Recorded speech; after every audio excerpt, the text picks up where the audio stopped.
بسم اللہ الرحمن الرحیم۔ السلام علیکم۔ یہ کاشانِ بصیرت کا آڈیو بک سیکشن ہے۔ ہم جو کتاب پڑھ رہے ہیں اس کتاب کا نام ہے عباد الرحمن فی کل دہر و زمان۔ کتاب کے مؤلف ہیں یوسف عباس نانجی صاحب۔ اب ہم اس کتاب کا پارٹ 6 پڑھیں گے۔ نمبر 11، جناب شیخ صدوق کے رحمۃ اللہ علیہ۔ آپ کی ولادت سن 305 ہجری میں رے میں ہوئی۔ آپ کا مکمل نام ابو جعفر محمد بن ابن علی اور آپ کے والد کا اسم گرامی علی ابن حسین قمی تھا۔ آپ کو صدوق کے لفظ سے یاد کیا جاتا ہے۔ یہی لقب صدوق آپ کے والد کے لیے بھی استعمال ہوتا ہے۔ آپ کی کنیت ابو جعفر ہے۔ آپ فقہ اور اعلیٰ درجے کے حافظ حدیث تھے۔ خراسان، رے اور قم میں آپ کی حد درجہ پذیر شہرت تھی۔ آپ کے والد علی ابن حسین قمی جو ابن بابویہ کے نام سے معروف ہیں اور قم کے جید محدثین میں شمار کیے جاتے تھے۔ آپ نے ابو القاسم حسین بن روح جو کہ تیسرے نائب تھے کو ایک خط لکھ کر دیا اور فرمایا کہ یہ خط امام زمانہ علیہ السلام کی خدمت اقدس میں پیش کر دیں۔ اس خط میں آپ نے امام زمانہ علیہ السلام سے اپنے لیے اولاد کی دعا کرنے کی درخواست کی تھی۔ ٹھیک 3 دن بعد آپ کو امام زمانہ علیہ السلام کا جواب موصول ہوا کہ ہم نے دعا کر دی ہے اور اللہ تعالیٰ جلد ہی تمہیں 2 فرزند فقی عطا فرمائے گا۔ کچھ ہی عرصے بعد اللہ تعالیٰ نے آپ کو 2 بیٹے عطا کیے۔ آپ نے ایک کا نام ابو جعفر صدوق اور دوسرے کا نام عبداللہ حسین رکھا۔ شیخ صدوق اکثر کہا کرتے تھے کہ میں دعائے امام زمانہ علیہ السلام سے پیدا ہوا ہوں۔ شیخ مفید آپ ہی کے شاگرد تھے۔ شیخ صدوق نے بغداد میں اپنے علمی سفر کی ابتدا کی اور جلدی شہرت و مقبولیت آپ کے قدم چومنے لگی۔ روایت ہے کہ آپ نے مکہ معظمہ میں خواب میں دیکھا کہ حضرت امام زمانہ علیہ السلام آپ کو حکم دے رہے ہیں کہ غیبت پر ایک مفصل کتاب لکھو اور سن رسیدہ افراد جو گزشتہ امتوں میں گزرے ہیں ان کے احوال تحریر کر کے ہماری عمر کے حوالے سے استدلال کرو۔ آپ نے حکم کی تعمیل کی اور کتاب کو بطریق احسن ترتیب و تحریر کیا اور اس کا نام کمال الدین و تمام النعمہ رکھا۔ آپ کی مشہور کتاب من لا یحذر الفقہ کتاب اربع میں شامل ہے۔ آن محمد الاولون میں شامل ہے۔ آپ نے سن 381 ہجری میں وفات پائی۔ وفات کے 58 سال بعد رے اور شاہ عبدالعظیم میں زبردست سیلاب آیا اور پانی اس جلیل القدر ہستی کے مرکز میں داخل ہو گیا۔ جب میت منتقل کرنے کے لیے قبر مطہر کو سرا کھودا گیا تو کیا دیکھتے ہیں کہ میت بالکل صحیح سالم تھی، نہ جسم میں کوئی نقص نہ بوسیدگی، یہاں تک کہ انگلیوں میں خضاب کے آثار نمایاں تھے۔ یہ دیکھ کر بادشاہ وقت نے آپ کے مزار پر گنبد تعمیر کرایا۔ آج بھی شیعان حیدر کرار علیہ السلام آپ کے مزار پر حاضری دیتے ہیں اور فیوز و برکات پاتے ہیں۔ بقول حضرت صبا اکبر آبادی، ہم عاشقان آل محمد ہیں صبا، زندہ رہیں گے نام ہمارے فنا کے بعد۔ نمبر 12، جناب محمد ابن جنید اسکانی المعروف محمد بن احمد بن الجنید الاسکانی۔ جناب محمد بن احمد بن الجنید ابو علی الکاتب الاسکانی شیخ مفید کے اساتذہ کرام میں سے ہیں اور امانی کے ہم اثر بھی، لیکن ان میں سے کچھ بعد کے دور میں آپ نے زبردست شہرہ پایا۔ آپ نے بہت عمدہ کتابیں لکھی۔ آپ کی رحلت سن 381 ہجری میں ہوئی۔ شیخ نجاشی کہتے ہیں کہ میں نے اپنے کسی شیخ سے سنا کہ وہ کہا کرتے تھے ان کے پاس حضرت صاحب الامر کا کچھ مال تھا اور ایک تلوار بھی تھی۔ انہوں نے اپنی کنیز سے اس بارے میں وصیت کر دی تھی، لیکن وہ مال اور وہ شمشیر ضائع ہو گئے۔ آپ کی کتابوں میں سے ایک معروف اور مفید ترین کاوش تہذیب الشیعہ ہے، جس کی 20 جلدیں ہیں اور 20 جزء ہیں، اور یہ فقہ کے موضوع پر بہترین کتاب ہے۔ اس کتاب کو آپ نے مختصر کر کے بھی لکھا اور اس کا نام احمدی در فقہ محمدی رکھا۔ اس کے علاوہ آپ کی دیگر گراں قدر تالیفات و تصنیفات کی تعداد 50 ہے۔ ابن جنید اور ابن عقیل کو قدمین کے عنوان سے یاد کیا جاتا ہے، اور آپ کی آراء اسلامی فقہ میں ہمیشہ زیر بحث رہتی ہے۔ نمبر 13، جناب شیخ مفید علیہ الرحمہ۔ آپ کی ولادت سن 333 ہجری یا 336 ہجری میں ہوئی۔ آپ کا اسم گرامی محمد بن نعمان تھا، جبکہ لقب مفید ملا۔ آپ کو مناظرے کے سلسلے میں زبردست مقام حاصل تھا۔ آپ کے زمانے میں بادشاہ وقت اکثر دیگر مذاہب کے ساتھ علماء کا مناظرہ کراتے تھے۔ آپ امامیہ مذہب کے حق میں زبردست دلائل پیش کرتے تھے اور علماء باطل کے دلائل کو ریت کے ذروں کی طرح بکھیر دیتے تھے، اور بادشاہ کے دربار سے انعام و اکرام حاصل کرتے تھے۔ بادشاہ وقت آپ کو خود انعام و اکرام سے نوازتا تھا۔ بہت جلد بغداد میں آپ کی علمیت اور قابلیت کا شہرہ ہو گیا، اور آپ اجتہاد کے مرتبے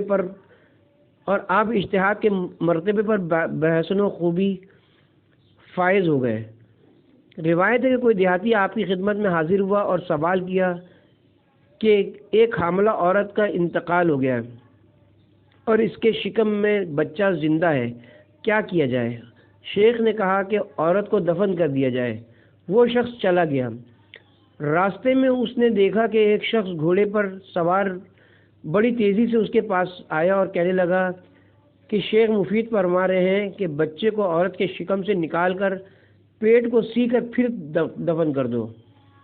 یہ سن کر اس شخص نے اس بات پر عمل کیا۔ کچھ عرصے بعد سارا ماجرا شیخ کے سامنے دہرایا گیا تو شیخ نے فرمایا، میں نے تو کسی کو نہیں بھیجا تھا، یقیناً وہ امام زمانہ علیہ السلام ہوں گے۔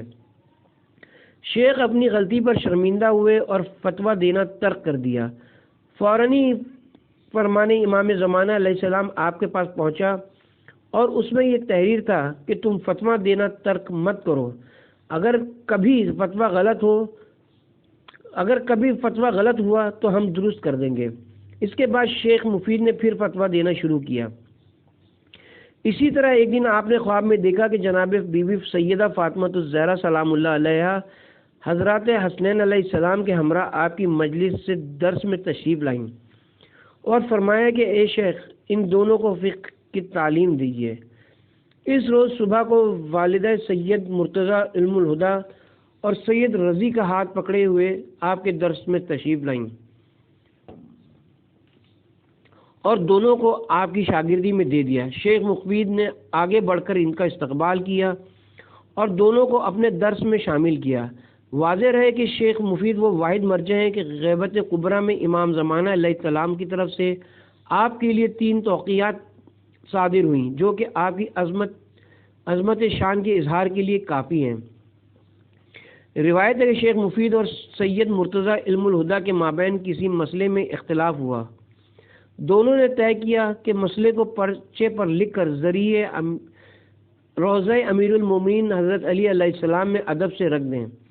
چنانچہ انہوں نے ایسے ہی کیا۔ صبح کو وہ پرچہ دیکھو تو اس پر لکھا ہوا تھا، الحق مال ولدی و شیخ المعتمدی، یعنی کہ حق میرے بیٹے کے ساتھ ہے اور شیخ ہمارے معتمد ہیں۔ بعض علماء کا کہنا ہے کہ شیخ نے خواب دیکھا، اور کچھ کا فرمان ہے کہ شیخ مرتضیٰ اور شیخ مفید دونوں نے حضرت امیر المومنین علیہ السلام کو مذکورہ بات کہتے ہوئے سنا۔ آپ نے بغداد میں مناظرے کے ذریعے کفر و ضلالت کو مٹا کر رکھ دیا تھا۔ سید مرتضیٰ علم الہدا نے آپ کے ایک مثالی مناظرے کو پیش کیا۔ علامہ مجلسی نے بہار الانوار میں آپ کے مناظر جمع کی ہیں۔ آپ نے ایک مرتبہ ایک غسل پر 20 غسلوں کا ثواب حاصل کرنے کا طریقہ بتایا، جس کی تفصیل یہ ہے۔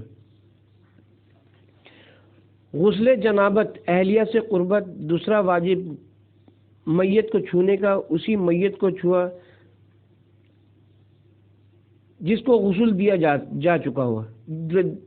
مستحب غسل، مدینہ منورہ میں داخلے کا غسل، جنت البقیع میں داخلے کا غسل، قبر رسول کریم کی زیارت کا غسل، اگر جمعۃ المبارک ہو تو اس کا غسل، 9 ذی الحجہ کو غسل اگر نہیں کیا اور اگر اس کی قضا بھی ادا کرنا چاہو اسی دن، سورج کو گرہن اگر مکمل ہو تو اس کا غسل، نماز آیات کا بھی غسل، خدا تعالیٰ سے اگر کوئی حاجت ہے تو اس کا غسل، نماز حاجت کا، اب اس کے بعد استخارہ دیکھنے کا غسل، اگر کئی برسوں سے بارش نہیں ہوئی ہو تو آپ پر مستحب ہے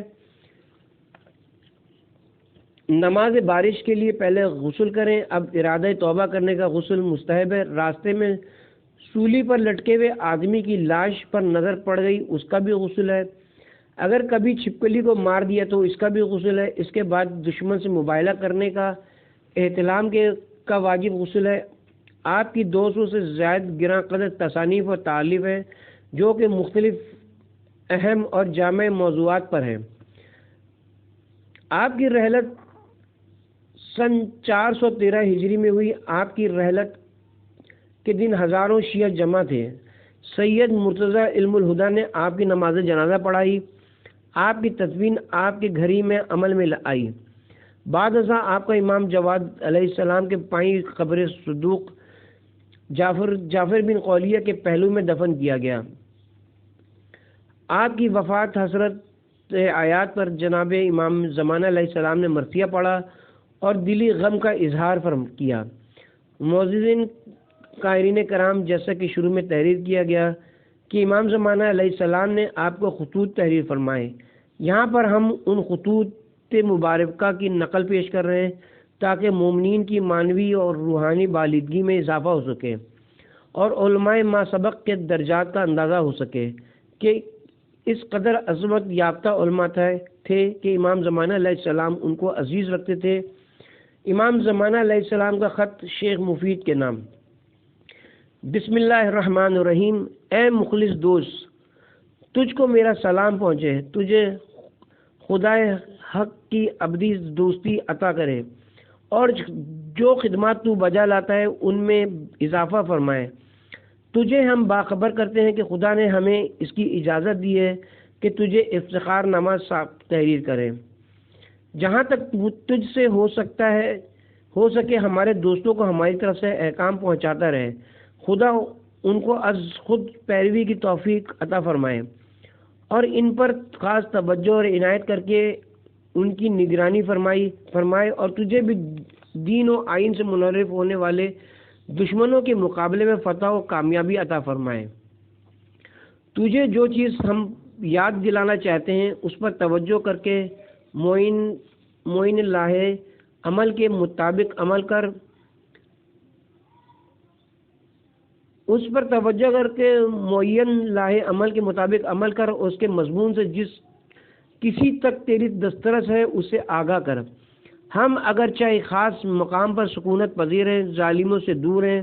جب خدا ہماری اور ہمارے شیعوں کی بہتری دیکھے گا اور جب تک دنیا کی حکومتیں تباہ کاروں کے قبضے میں ہیں ہم اسی طرح رہیں گے، لیکن ہم تمہارے حالات سے باخبر ہیں۔ کوئی چیز ہماری نگاہوں سے پوشیدہ نہیں ہے۔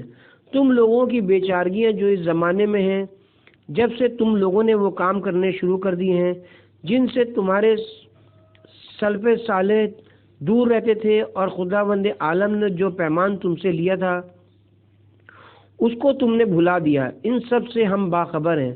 دوسرے یہ کہ ہم نے تم کو تمہارے حال پر نہیں چھوڑا اور تمہیں فراموش نہیں کیا ہے۔ اگر ہماری توجہ تمہاری طرف نہ ہوتی تو تم پر مشکلیں ٹوٹ پڑتی اور دشمن تم کو پامال کر دیتے۔ خدا بزرگ و برتر کا خیال دل میں رکھو اور ہماری مدد کرو ان مصائب سے نجات حاصل کرنے میں جو تم کو درپیش ہے، اور یہ مصائب اس بات کی علامت ہیں کہ تم ہمارے امر و نہی کے معاملے میں سستی و کاہلی کا شکار ہو اور ہمارے معاملے میں عجلت کا کوئی دخل نہیں ہے۔ یہاں تک کہ خدا کا امر ہو جائے، اور پروردگار اپنے نور کو مکمل کرنے والا ہے۔ ہر چند مشرکوں کو اچھا نہیں لگتا۔ جلد ہی وہ لوگ جو دور و نزدیک کے راستوں سے حج کے لیے جائیں گے وہ اپنے تمام مقاصد حاصل کریں گے اور کامیاب ہو کر واپس لوٹیں گے، اور ہم بھی اس سفر میں ان کے کاموں کی تکمیل میں ایک مخصوص لائحہ عمل کے مطابق ان کی مدد کریں گے۔ اس بنا پر تم میں سے ہر ایک کو چاہیے کہ ایسے کام کرے کہ وہ دوست کی حیثیت سے ہم سے نزدیک ہو جائے، اور جو چیز ہم کو اچھی نہیں لگتی اس سے دور رہے، اس لیے کہ ہمارے ظہور کا حکم یک لخت اور بغیر کسی تمہید کے ہوگا۔ اس طرح کہ پھر توبہ کام دے گی نہ فائدہ، اور پشیمانی گناہ کے درد کی دوا ثابت نہ ہوگی۔ پروردگار اپنی ہدایت کی تم کو ارزانی فرمائے اور تم پر اپنا لطف و کرم کرے تاکہ تم اس کی مغفرت اور رحمت سے ہمکنار ہو جاؤ۔ آمین۔ حضرت علیہ السلام کے دستخط۔ امام زمانہ علیہ السلام کا ایک اور خط شیخ مفید کے نام۔ بسم اللہ الرحمن الرحیم۔ اے حق کے مددگار، تجھ پر اللہ تعالیٰ کی سلامتی ہو۔ اے وہ شخص جو سچی اور پرعزم متانت گفتگو سے لوگوں کو حق کی طرف بلاتا ہو، ہم تیرے بارے میں خدا وحدہ لا شریک کا شکر ادا کرتے ہیں، اور اس سے ہمارے سید و آقا و مولا خاتم النبین رحمت العالمین حضرت محمد مصطفیٰ صلی اللہ علیہ وآلہ وسلم کے لیے ترسیل رحمت، فضل اور کرم مزید کے طلبگار ہیں۔ ہم نے تیری مناجات سنی، پروردگار اس وسیلے کی بدولت جو حق نے تجھے مرحمت فرمایا ہے تیری نگہداشت کرے اور تجھے دشمنوں کے شر سے محفوظ رکھے۔ ہم تجھے یہ خط اپنی مخفی رہائش گاہ سے لکھ رہے ہیں جو پہاڑ کی بلندی پر ہے، اور جہاں حال ہی میں ہم مجبوراً اپنی پہلی قیام گاہ سے آئے ہیں، جو جنگل میں سیدھی طرف واقع ہے۔ البتہ اس جگہ سے بھی جلد ہی نقل مکانی کر کے ایک صحرا میں چلے جائیں گے، اور تجھے اس کی اطلاع دیں گے اور تجھے ایسے ضروری احکام دیں گے جو تیرے لیے ہماری قربت کا باعث بنیں گے۔ خدا تجھ پر اپنی رحمت کا سایہ رکھے، تیری حفاظت کرے، تاکہ تو اس قابل ہو سکے کہ اس ظلم و ستم کے مقابلے میں جو لوگوں کا خون بہاتا ہے منحرفین کو ان کے کام سے باز رکھے، اور اس کے نتیجے میں مومن خوش ہوں اور حد سے تجاوز کرنے والے غم زدہ ہوں۔ اس فتنے اور مصیبت میں ہماری تحریک کا نشان موجود ہے، اور وہ اس رودات سے عبارت ہے جو خانہ کعبہ میں ظاہر ہوگی۔ پلید منافقوں میں سے ایک بدبخت بے گناہوں کا خون بہائے گا اور مومنوں کو اذیت دے گا، لیکن اس کے باوجود وہ اپنے مقصد میں کامیاب نہیں ہوگا، اور ان مظالم کو جو اس کے ذہن میں پرورش پا رہے ہیں عملی شکل نہ دے سکے گا، اس لیے کہ ہم مومنوں کی اپنی ان دعاؤں سے جو حتمی طور پر مستجاب ہوتی ہیں اور کبھی رد نہیں ہوتی، نگہداشت کرتے ہیں۔ اس بنا پر ہمارے دوستوں کے دلوں کو مطمئن ہونا چاہیے۔ ہر چند مشکلات اور سختیاں ان کو گھیر لیں، آخر کار وہ نیکی اور خیر جو خداوند عالم کے پاس ہے وہ ان تک انشاءاللہ پہنچ کر رہے گا۔ شرط یہ ہے کہ وہ گناہوں سے پرہیز کریں، ان کے کاموں کا انجام ہمیشہ قابل تعریف ہی ہوگا۔ اے ہمارے وہ مخلص دوست جو ظالموں اور ستم گروں سے نبرد آزما ہے، خداوند عالم جیسا کہ اس نے ہمارے پہلے دوستوں کی تائید فرمائی ہے، تیری بھی تائید کرے۔ تیرے وہ بھائی جو تقوی اختیار کریں اور جس حالت میں ہیں اور جس حالت میں انہیں ہونا چاہیے، خدا کرے وہ ایسی تباہی لانے والے فتنہ و آشوب سے صحیح سلامت نکل آئیں اور ظالموں کے ظلم سے امان میں رہیں۔ ہر وقت شخص جو ان سے منسلک نہیں رہتا، جن سے منسلک رہنے کا خداوند عالم نے حکم دیا ہے، وہ اپنے آغاز و انجام دونوں کے لیے باعث نقصان ہوگا۔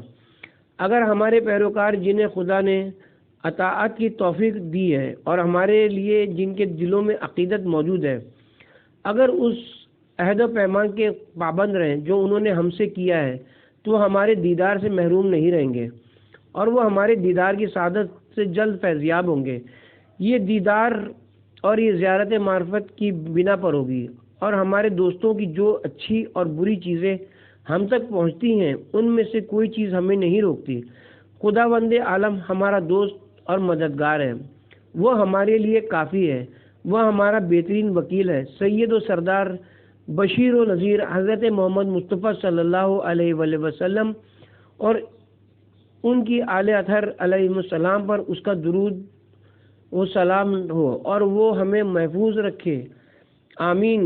حضرت علیہ السلام کے دستخط۔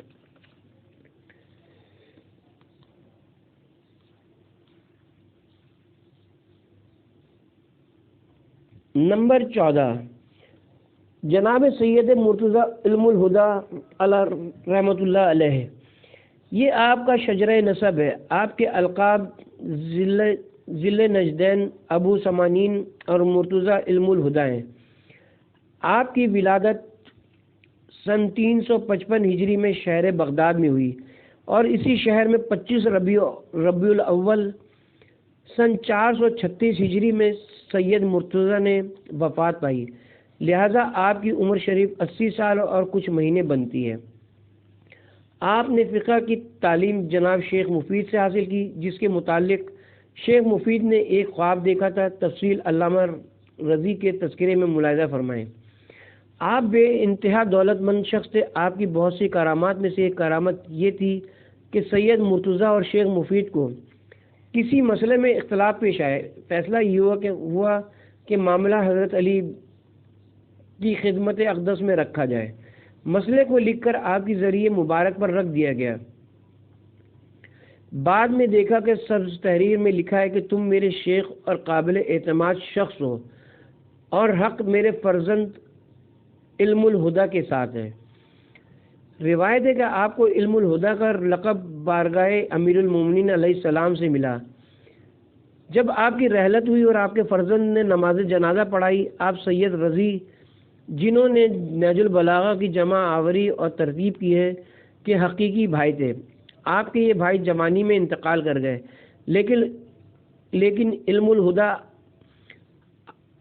ان کی نماز جنازہ نہ پڑھا سکے اور انتہائی رقت کے عالم میں مشد امام موسیٰ کاظم علیہ السلام میں تشریف لے گئے۔ آپ کو ابو سمانین کہا جاتا ہے۔ اس کی وجہ تسمیہ یہ کہ آپ نے جو چیز ترکے میں چھوڑی وہ 80 کی تعداد میں تھی۔ عمر بھی 80 سال پائی۔ آپ کی کتب کا ہدیہ بھی 80,000 تومان طے کیا گیا۔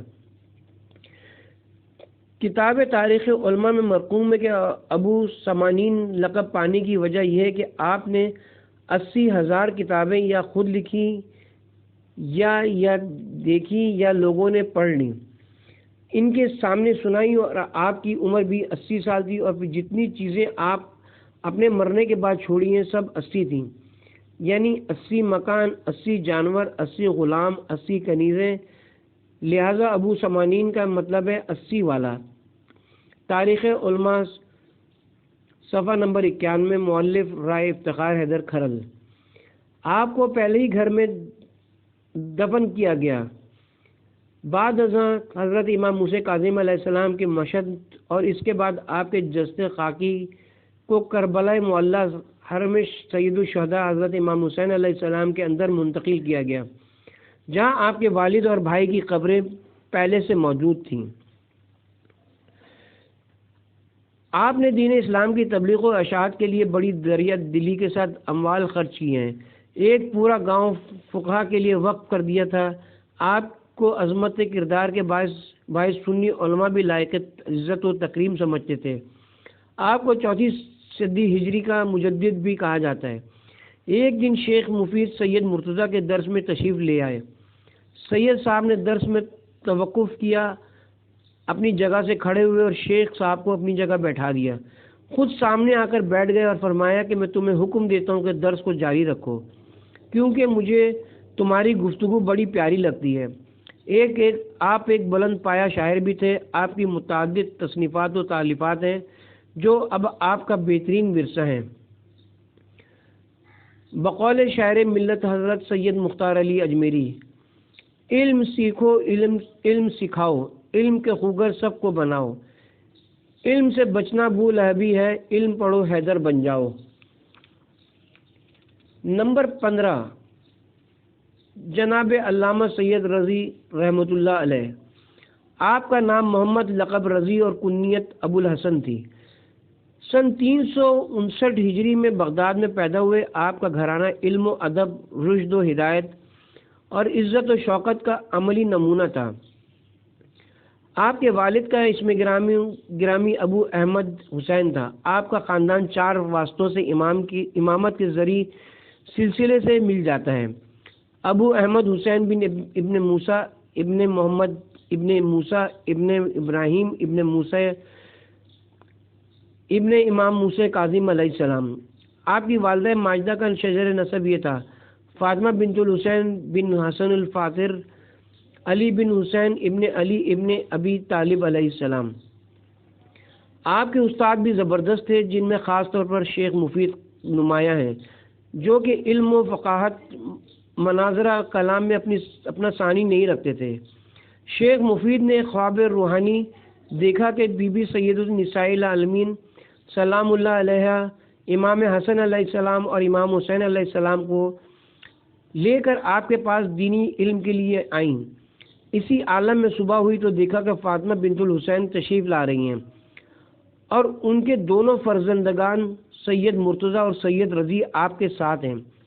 انہوں نے اسی طرح دینی تعلیم کے لیے کہا کہ میرے دونوں بیٹوں کو اپنی شاگردگی میں لے لیجئے۔ یہی وجہ ہے کہ شیخ مفید نے تمام تر توجیہات کے ساتھ آپ کو زیور تعلیم سے آراستہ کیا اور انہوں نے بھی مکمل توجہ، دل لگی اور مسلسل محنت کے ساتھ علم حاصل کیا۔ آپ 21 سال کی عمر میں آل ابی طالب علیہ السلام کی نقابت اور امارت حجاج کے عظیم منصب پر فائز ہوئے۔ 47 سال کی عمر میں داعی اجل کو لبیک کہا۔ ان کے بڑے بھائی علم الہدا سید مرتضیٰ نے جس وقت رحلت کا منظر دیکھا، غم کی شدت سے گھر سے نکل گئے اور اپنے جد امام موسیٰ کاظم علیہ السلام کے روضہ اثر میں بیٹھ گئے۔ سلطان بہاؤالدین فخر الملک کا وزیر اور تمام عمراء و اشراف اور قاضی آپ کی نماز جنازہ میں شریک ہوئے اور نماز پڑھ کر تشییع جنازہ کی۔ آپ عمدہ شاعر بھی تھے اور 10 سال کی عمر سے شعر کہنے لگے تھے۔ آپ نے بڑھاپے میں قرآن کریم حفظ کیا تھا۔ سید رضی کا سب سے بڑا علمی کارنامہ شیر خدا حضرت علی علیہ السلام کے خطبات و مکتوبات اور فرامین کو جمع کرنا ہے، جو کہ نہج البلاغہ نامی کتاب کی صورت میں آج بھی اور رہتی دنیا تک چراغ ہدایت کی طرح بنی نوع انسان کی رہنمائی کرتی رہے گی۔ نہج البلاغہ سمیت آپ کی اور بھی علمی و ادبی خدمات ہیں۔ طالب علموں کی بہت خیال رکھنے والے، غریب پرور اور وظائف مقرر کرنے والے انسان دوست شخص تھے اور دینی مدارس وغیرہ کے لیے فراغ دلی سے مال خرچ کرنے والے مثالی انسان تھے۔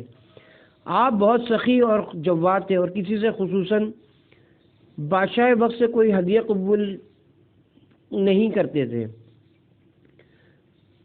نقابت علویہ، امارت حجاج اور ایسے ہی دیگر مناصب عالیہ سید رضی کے والے بزرگوار کو حاصل تھے۔ ان کی رحلت کے بعد ان کے فرزند سید رضی کو حاصل ہوئے۔ سید رضی کی رحلت کے بعد سید مرتضیٰ کی طرف منتقل ہوئے۔ آپ اعلیٰ درجے کے شاعر بھی تھے۔ آپ کی تصنیفات اور تالیفات بھی بہت زیادہ اور تقریباً ہر موضوع پر ہیں۔ خاص کر کتاب تفسیر القرآن بہت جامع اور بہت عمدہ تفسیر ہے، اور تفسیر شیخ صدوق اور تفسیر شیخ طوسی سے کافی ضخیم ہے۔ نمبر 16 جناب شیخ ابو صالح الحلبی۔ آپ کا مکمل اسم گرامی تقی بن نجم الحلبی یا تقی الدین بن نجم یا نجم الدین ہے۔ آپ فقہ میں بلند مرتبہ مقام اور مرتبہ رکھتے ہیں اور سید مرتضیٰ اور شیخ طوسی کے شاگرد ہیں۔ آپ نے ماشاءاللہ 100 سال عمر پائی۔ فقہ میں آپ کی معروف کا کتاب کافی ہے۔ فقہا کبھی آپ کو آپ کے نام سے، کبھی کنیت سے اور کبھی لفظ حلبی سے پکارتے ہیں۔ آپ حلب کے مقام کے علاقے میں سید مرتضیٰ علم الہدا کے نائب تھے۔ نمبر 17، شیخ الطائفہ محمد بن حسن بن علی طوسی۔ آپ کا مکمل اسم گرانی محمد بن علی طوسی، کنیت ابو جعفر اور لقب شیخ الطائفہ ہے۔ آپ کی علمی اور ادبی زندگی کے باعث لفظ شیخ آپ کے لیے مخصوص ہو گیا۔ آپ کی ولادت سن 358 ہجری میں اور رحلت 460 ہجری میں ہوئی۔ آپ اوائل عمر میں عراق آ گئے اور شیخ مفید کے دروس میں باقاعدگی سے شرکت کرتے رہے۔ ان کے انتقال کے بعد سید مرتضیٰ علم الہدا اور دوسرے جید علماء کی شاگردی اختیار کی۔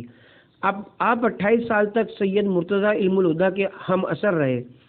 آپ کے درس میں بیک وقت 300 مجتہدین شرکت کیا کرتے تھے۔ آپ محمدون الاولون میں سے ہیں۔ آپ کی کتابیں تہذیب اور استبصار کتب اربع میں شامل ہیں۔ آپ کی علمی و ادبی قابلیت اور فقہ پر دسترس کی مخالفین بھی تعریف کرتے تھے۔ آپ کو بغداد میں بہت زیادہ تکالیف اٹھانی پڑی۔ آپ کا گھر، کتابیں اور دیگر سامان نظر آتش کر دیا گیا۔ آپ نجف تشریف لے گئے۔